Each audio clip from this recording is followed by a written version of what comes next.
수급 흐름 확인해 보도록 하겠습니다. 이성웅 다울투자증권 영업부 차장 함께합니다. 차장님 어서 오십시오. 네, 안녕하십니까? 네, 지금 어제 장 보면은 상승 마감을 하기는 했는데요. 2,600선은 못 미쳤습니다. 네. 지수 상승 발목을 잡는 것이 긴축 우려감이라고 봐야 할까요? 어제장 어떻게 좀 보셨습니까? 긴축 우려감이라고 좀 말씀드릴 수 있겠지만 예전만큼 시장이 이제 그 통화 정책에 반응하는 상관 계수가 많이 낮아진 건 사실이고요. 예. 지금 이제 미국 시장도 그렇고 이 차익 실현 매물이 가장 큰 리스크라고 좀 생각이 되고 있는데 우리나라도 지금 현재 펀더멘탈을 강하게 올라갈 수 있을 만한 모멘텀이 많이 없거든요. 그러기 때문에 어떤 미국 증시와 따라가는 모습을 지금 나타내주고 있고 역시 우리나라 증시도 말씀드렸던 이제 펀더멘탈이 개선이 되지 않은 상태에서 이 반도체를 중심으로 한 종목들이 약간의 좀 이번 달 그리고 지난달 말에 오버슈팅한 감은 분명히 있거든요. 그렇죠. 그러기 때문에 지금 현재는 어떤 차익 실현 매물이 어디까지 나오냐 이 부분을 좀 체크하는 게 어쩔 수 없는 현실이지 않나라고 생각이 됩니다. 네, 기대감으로 먼저 움직였고 차익 실현 매물이 지금 나오고 있는 상황에서 그 규모가 얼마나 되는지에 따라 시장이 조금 움직일 것 같다는 말씀 주셨습니다. 자, 그러면 어제장 시간외에서 어떤 종목들 움직였는지 재은 아나운서와 함께 해주시죠. 네, 시간의 특징주부터 살펴보겠습니다. 먼저 우크라이나 재건 테마가 다시금 들썩였는데요. 코드네이처, 한일철강, 삼연철강 이렇게 관련주로 부각이 되면서 함께 올랐습니다. 코드네이처는 9.94% 상한가에 도달한 모습이고요. 한일철강 2.68%, 삼연철강이 1.97% 강한 시세를 분출을 했습니다. 공급 계약 체결 소식에 움직인 오비고도 눈에 띄는데요. LG U+와 손을 잡고 서비스 개발에 뛰어듭니다. 계약 금액이 최근 매출액 대비 무려 44%나 된다고 하는데요. 역시나 이 시세에도 반영이 되면서 7%대 강한 상승 탄력으로 마무리 지었네요. 테슬라와 벤츠의 흑연 확보 경쟁 속에서 대표적인 흑연 대란 수혜주로 꼽히는 상보도 올라와 있는데요. 시세를 확인해 보시면 3%대 강한 상승부를 켜냈습니다. 지금까지 시간의 특징주 알아봤습니다. 네, 아주 야무지게 지금 시간외 특징주 설명을 해주셨습니다. 우크라이나 재건 관련주에서 세 종목, 코드네이처, 한일철강, 삼연철강 짚어주셨고 스마트카 소프트웨어 플랫폼 기업인 오비고 그리고 상보 흑연 관련주까지 이렇게 눈에 띕니다. 오늘은 이 중에서 어떤 종목을 한번 시장에서 잘 보면 좋을까요? 우선 우크라이나 재건 관련주들은 저는 아직까지는 지금 테마라고 좀 생각이 되고 있고요. 네. 아직 전쟁 중이니까 네. 어떤 변동성에 의한 그 변동성이 좀 많이 나타나니까 좀 투자하실 때 주의는 할 필요가 있다라고 말씀드릴 수 있겠고요. 우선 오비고를 좀 말씀을 드릴 텐데 우선 스마트카 관련주에 로 봤을 때도 대표적으로 이제 오비고라는 종목들이 항상 거론이 되고 있는 상황이고요. 어제의 그 LG U+와의 계약을 봤을 때 이 오비고가 항상 이제 LG U+와 협업 그리고 여러 가지 고객에 대한 이 고객사에 대한 그 부분을 좀 계속 끈끈하게 유지를 하고 있는데 어제의 그런 수주나 여러 가지 계약 소식을 봤을 때도 역시 오비고의 어떤 LG U+와의 관계에 대한 부분이 다시 한번 확인이 되지 않았나라고 좀 생각이 되고 있고요. 역시 오비고 같은 경우에도 역시 그 어떤 보안, 안정성, 여러 가지 스마트카와 관련된 소프트웨어를 꾸준하게 지금 개발을 많이 하고 있습니다. 물론 이제 지금 개발을 하는 그런 초입 단계고 시장에 진입하는 그런 시기이기 때문에 어떤 흑자나 이런 분이 폭발적으로 나오지는 않고 있는 그런 상황이지만 말씀드렸다시피 이 국제적으로도 그렇고 우리나라 대기업들과도 그렇고 결속력을 계속 유지를 하고 있는 그런 상황이기 때문에 이 오비고의 이런 플랫폼이나 이런 부분 같은 경우에는 어떤 기술 개발만 계속 지금처럼만 유지가 된다고 한다면은 매출이나 이런 부분은 기대를 해도 괜찮지 않을까라고 좀 생각이 되고 있고요. 그렇기 때문에 이 오늘 주가가 어떤 변동성이 좀 나올 수는 있겠지만은 그 전에 어떤 주가가 좀 많이 눌려 있었던 그런 상황에서 매수 관점으로 한번 접근해도 나쁘지는 않다라고 좀 생각이 됩니다. 차세대 커넥티드카 인포테인먼트 서비스 관련 개발 계약이라고 내용 말씀을 주셨고요. 클라이언트사 LG U+와의 굳건한 파트너십이 이렇게 확인된 만큼 한번 잘 살펴보자 얘기 주셨습니다. 가격 전략은 어떻게 좀 가져가는 게 좋을까요? 아마 오늘도 장 초반에 크게 좀 상승하면서 오를 가능성이 있다라고 네. 좀 생각이 되고 있고요. 뭐 1차적인 목표가는 이제 13,000원을 좀 말씀을 드리는데 뭐 13,000원을 넘었을 때는 우선은 지금 어떤 재무적으로 뭐 흑자가 폭이 나오거나 이런 상황이 아니기 때문에 1차적인 13,000원은 이 목표 주가를 지키는 게 맞지 않나라고 네. 좀 생각이 되고 손절가는 만원 말씀드리도록 하겠습니다. 네, 오비고 목표가 13,000원 지키면서 네, 한번 참고를 해보시면 좋을 것 같습니다. 손절가 10,000원으로도 제시된 점도 말씀드립니다. 자, 어제 코스피에서는 저희 기관이 2,307억, 외국인이 108억 순 매수를 했습니다. 긍정적인 지수 흐름 만들어내는데 좀 역할을 해줬는데요. 코스닥에서도 기관 외국인 순매수 흐름 보였습니다. 자, 외국인 기관 순매수 특징주 한번 체크해 보도록 하겠습니다. 네, 먼저 외국인의 장바구니입니다. 최근 미국 글로벌 헬스케어 기업이죠. 메드트로닉에 인수가 되면서 AI 모멘텀까지 갖게 된 이오플로우를 가장 오래 사들였는데요. 무려 20거래일 연속으로 매수를 한 모습입니다. 삼성증권은 상반기 IPO에서 가장 많은 공모액을 기록하면서 선두로 우뚝 섰다고 하는데요. 이 이슈에 외국인도 반응을 하면서 16거래일 연속 매수에 나선 모습입니다. 반년 만에 100% 가까이 오른 주가에 시총 5조를 넘보고 있는 JYP엔터 역시 외국인도 흐름 놓치지 않고 사들이고 있는데요. 이에 힘입어서 9거래일 연속 매수세 유입되고 있습니다. 휴대폰 부품 관련주 우주일렉트로와 반도체 기판 검사 전문 기업 기가비스도 눈에 들어오는데요. 각각 확인을 해보시면 6거래일, 4거래일 연속 매수세 들어오고 있습니다. 기관은 효성중공업과 한솔테크닉스에 가장 주목을 하고 있는데요. 확인을 먼저 해보시면 19거래일, 15거래일 연속 담아가고 있습니다. 리튬, 니켈 관련주로 엮이면서 추가적인 수급 유입이 기대되는 웰크론한텍, 폭염을 앞두고 관심이 집중된 경동나비엔, 또 대체하기 어려운 기술력을 자랑하는 리노공업까지 기관이 사들이고 있는 모습이죠. 각각 확인을 해보시면 9거래일, 6거래일, 5거래일 연속 매수세 들어오고 있습니다. 지금까지 외국인 기관의 특징주 알아봤습니다. 네, 외국인 순매수 특징주 확인을 하셨는데요. 저 토픽으로 이야기 한번 풀어나가 보겠습니다. 어떤 종목을 한번 보면 좋을까요? 기가비스 한번 말씀을 드릴 텐데. 신규 상장주죠. 네. 우선 뭐 기가비스 같은 경우에도 뭐 지난주에 어떤 특허 소식이 좀 계속 나와주면서 변동성이 좀 크게 좀 나와주고 있는 상황인데, 뭐 이제 기가비스에는 이제 반도체 기판 검사 장비죠. AOI와 또 이제 AOI 전문 기업이라고 말씀드릴 수 있겠고요. 근데 우선 AOI 장비나 또 이제 AOR 장비 같은 경우에는 이 경쟁사들이 대부분 이제 글로벌 기업이라고 좀 볼 수 있겠고, 근데 뭐 이쪽에서의 기가비스가 시장에서 뛰어들었을 때의 어떤 경쟁력이 있냐?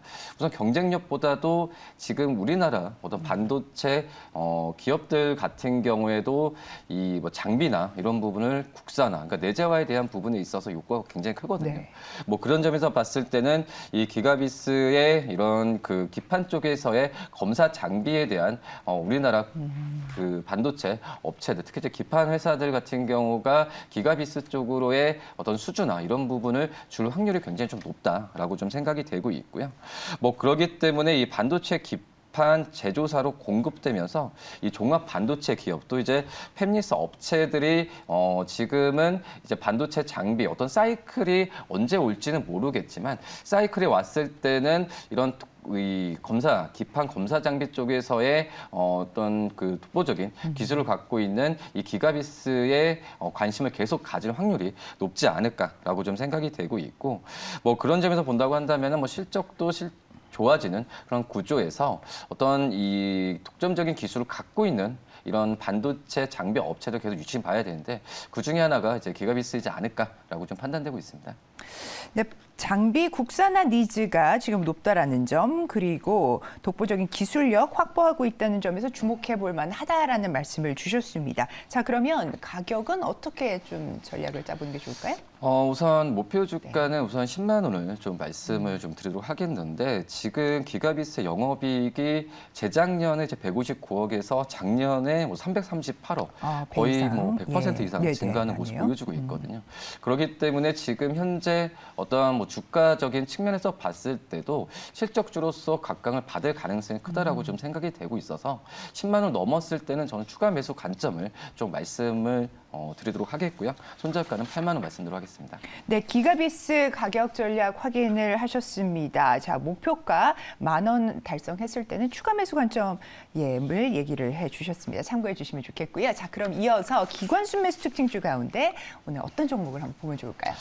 리노공업 말씀을 좀 드리도록 하겠는데, 뭐 리노공업 같은 경우에는 이제 반도체 테스트용 이제 프로비핀과 이 소켓을 만드는 업체라고 말씀드릴 수 있겠고요. 거의 이제 그 리노공업의 장점이라고 할 수 있는 게 설계나 가공 이쪽에서 거의 뭐 이제 90% 이상을 좀 내재화하고 있다라고 좀 말씀을 드릴 수 있겠고, 그러면서 이제 원가 경쟁력에 대한 부분에 있어서 이 재무적으로 본다고 하더라도 몇 년 동안 우수한 어떤 영업이익률이나 마진 부분을 계속 좀 갖고 가는 그런 기업이라고 생각이 되고 있고요. 근데 이제 어떻게 보면은 이 리노공업 같은 경우에도 재무적으로 좀 괜찮은 좀 기업이지만 이 반도체 업황이나 여러 가지 면에서 봤을 때 주가적인 측면에서 봤을 때는 약간 좀 억눌려 있다라는 그런 좀 기분이 많이 들고 있거든요. 네. 뭐 그렇기 때문에 지금 현재는 약간 저평가 관점에서 주가가 최근에 좀 계단식으로 올라온다고 하더라도 저는 좀 그 저평가 매수 관점에서 접근하는 게 맞지 않을까라고 좀 생각이 되고 있고, 그만큼 이제 뭐 30% 중반에 어떤 영업이익률을 반도체 업황에 안 좋음에도 불구하고 계속 유지를 하고 있는 상황인데, 그만큼 이제 리노공업에 대한 기술 가치나 이런 부분이 이 반도체 사이클과 무관하게 뭐 국내뿐만 아니라 해외 쪽에서도 인정을 받고 있다는 게 뭐 증명이 되지 않았나라고 좀 생각이 되고 있고요. 뭐 그런 점에서 본다고 한다면 이 반도체 어떤 장비 안에서도 이 재무적인 어떤 그 영업이익률만 본다고 했을 때 리노공업이 제일 손꼽히지 않나라고 좀 생각이 된다. 네, 리노공업 지금 투자 포인트를 여러 가지를 말씀을 주셨습니다. 지금 업황 자체는 어려운 여건 속에서도 영업이익률이 30%를 기록을 하고 있다. 재무 건전성 담보되어 있고 저평가 매수 관점으로 좀 보자라고 말씀을 주셨는데요. 가격 전략 확인합니다. 지금 현재 그 리노공업의 기술력 같은 경우에는 이제 차량용 반도체나 AR, VR 여러 가지 관계가 있다라고 네. 좀 생각이 되고 있고요. 그렇기 때문에 어떤 테마적으로 어떤 주가의 상승 여력이 나올 수도 있는 상황이라서 제가 봤을 때는 이제 실적 그리고 여러 모멘텀이 함께 겸비해 있는 종목이라 생각이 되고 있습니다. 뭐 그렇기 때문에 지금 현재 가격 수준도 저는 충분히 저평가 매력이 있다 생각이 되고 있고요. 이 목표 주가는 1차적으로 16만 원, 손절가는 13만 원 말씀드립니다. 네, 리노공업 실적과 모멘텀 둘 다 갖춘 기업입니다. 자, 목표가 16만 원으로 또 제시가 된 점 참고해 주시기 바랍니다. 자, 이어서 사모펀드는 어떤 종목 담았을지 재은아 아나운서 확인해 주시죠. 네, 발빠른 사모펀드는 우량주를 집중적으로 공략을 하고 있는데요. 철강과 리튬 두 가지 상승 재료를 갖고 있는 포스코 홀딩스가 가장 눈에 띕니다. 2.04% 어제장에서도 오른 모습이고요. LNF는 제품과 고객 다각화 그리고 디스카운트 요인을 해소할 거란 전망이 나왔죠. 이에 사모펀드도 적극적인 러브콜을 보내고 있습니다. 역시나 마이너스 1.18% 빠지기는 했지만 관심이 집중되고 있는 점이 확인이 되고 있고요. 바이오 대장 셀트리온 그룹주와 주문이 몰려오고 있다는 SK 하이닉스까지 사모펀드의 눈길을 사로잡았는데요. 셀트리온 그룹주 각각 1.87%, 0.73% 오른 모습이고요. SK 하이닉스는 0.09% 빠졌지만 사모펀드의 매수세를 받고 있습니다. 지금까지 사모펀드의 특징주 알아봤습니다. 네, 사모펀드 특징주 가운데서는 토픽을 어떤 종목으로 꼽으시겠습니까? 가장 많이 샀던 이제 포스코홀딩스 네, 말씀을 드리도록 하겠는데, 네. 지금 현재 2분기 때 뭐 영업이익도 지금 1조 이상 달성 가능성이 좀 조심스럽게 나와주고 있는 네. 상황이고요. 우선 역시 뭐 포스코홀딩스니까 어떤 지주회사 관점에서 봤을 때 뭐 자회사들의 실적에 대한 기대감이 계속 지금 올라가고 있죠. 하지만 이제 포스코홀딩스도 이 뭐 리튬 여러 가지 얘기가 나와주지만 가장 큰 본업이 바로 이제 철강 네, 업종이라고 그렇죠. 좀 볼 수 네. 있겠고요. 뭐 그렇기 때문에 2분기에 뭐 철강 시황이 좋다라는 것보다는 예상보다는 지금 그 2분기뿐만 아니라 하반기 때의 그런 캐파 생산 능력이나 그리고 생산량을 본다고 하더라도 너무 우려스러운 것 것보다도 우려스러운 것보다도 충분히 좀 개선 여지가 굉장히 있다라고 좀 생각이 되고 있고요. 뭐 그리고 이제 스프레드 같은 경우에도 이 전분기 대비해서 1분기 대비해서 2분기가 4만 원 정도는 개선 효과가 지금 나와주고 있는 상황이기 때문에 지금 뭐 2분기 때 영업이익의 뭐 1조 이상에 대한 부분은 뭐 조심스럽게 얘기하긴 하지만은 달성 가능성이 뭐 충분하다라고 좀 생각이 되고 있습니다. 역시 뭐 중국 쪽에서 뭐 철강 가격이 뭐 약세가 아직까지는 지속이 되고 있는 상황이기 때문에 이 부분은 지켜봐야겠지만 여러 가지 뭐 주가가 뭐 가장 크게 지금 반응하는 건 바로 리튬 사업이라 볼 수 있잖아요. 네. 뭐 리튬 사업 쪽에서의 가치 부분은 점점 역시 본업보다도 올라가고 있기 때문에 이 포스코홀딩스에 대한 관심은 꾸준히 가져야 되지 않을까라고 좀 생각이 됩니다. 리튬 시장의 변화가 굉장히 빠른데요. 리튬 네. 가격은 좀 어떨 거라고 보십니까? 그래서 리튬 가격 같은 경우에는 어떻게 보면 저는 이제 예상을 좀 못하겠어요. 예. 네, 어떻게 보면 이제 수급과 공급에 대한 수요 부분이기 때문에 네. 뭐 하지만은 이거에 대한 수요 부분 같은 경우에는 이제 그 2차 전지 어떤 그 소재 업체들 같은 경우에 그 트렌드에 맞춰서 좀 네. 변화가 되지 않을까라고 좀 생각이 되고 있고요. 뭐 그런 점에서 본다고 한다면 리튬 가격은 뭐 예측을 하는 거는 좀 그렇지만은 어떻게 보면은 가격 상승이 하락보다도 더 있지 않을까라고 좀 생각이 듭니다. 예, 맞습니다. 지금 뭐 여러 가지 수급적인 요인들이 같이 맞물려 있는 것 같습니다. 그래서 철강 업계 판매량 같은 부분 그리고 리튬 가격 뭐 여러 가지 변수들을 한번 보면 좋을 것 같은데요. 자, 포스코홀딩스 가격 전략 또 확인해 보겠습니다. 네, 1차적으로는 이제 목표가 45만 원 말씀드리고 손절가는 36만 원 말씀드릴 텐데 아마 변동성이 크게 좀 안 나오는 현재 상황이거든요. 뭐 하지만은 지금 중장기적 관점으로 보유를 좀 유지했으면 좋겠다라고 말씀드립니다. 네, 중장기적인 보유 관점에서 포스코홀딩스에 대한 이야기까지 들어보셨습니다. 자, 오늘 여러 가지 섹터의 종목들 이야기를 해봤습니다만 오늘 시장에서 이 종목 특히 한번 잘 눈여겨 살펴보자라고 하는 토픽이 있다면 어떤 종목 알려주시겠습니까? 솔루엠을 좀 말씀을 준비를 하겠는데 저희 어제 시장회에서의 토픽이었거든요. 네. 지금 이제 뭐 솔루엠 같은 경우에도 이 전자식 가격 표시기에 대한 ESL에 대한 관심이 많이 높은 상황인데 단순히 이제 뭐 마트나 이런 쪽에서의 ESL, 그러니까 가격 표시에 대한 부분으로 끝나지 않고 이거에 대한 기술을 상용화한 어떤 사업성은 굉장히 좀 높게 나갈 가능성이 있다라고 좀 생각이 되고 있고요. 그렇기 때문에 이 솔루엠 같은 경우에는 이 상품별 어떻게 재고 관리나 매장 관리에 대한 플랫폼 구축에 있어서도 지금 사업 영역을 다각화하고 있다는 점이 좀 강점이라고 좀 말씀드릴 수 있겠고 또 역시 뭐 ESL 쪽 같은 경우에는 뭐 경쟁 기업이 뭐 글로벌 기업이라고 좀 볼 수 있어요. 네. 근데 이제 이 글로벌 기업들 같은 경우가 주로 이제 미국과 유럽 쪽에서의 이 진출을 많이 하고 있는 상황에서 뭐 우리나라뿐만 아니라 이 신흥 아시아 쪽에서는 뭐 ESL 이쪽 시장에 진출을 하게 된다고 한다면 이 솔루엠의 어떤 시장 캐파는 계속 늘어날 가능성이 있다라고 좀 생각이 되고 있고요. 비단 이 기술력으로 봤을 때도 ESS 또 이제 어떤 EV 쪽에서의 사업 진출에 대한 부분에 있어서 실적도 가시화가 일어날 가능성이 크기 때문에 이 솔루엠을 좀 꾸준하게 좀 관심을 가져야 되지 않을까라고 좀 판단됩니다.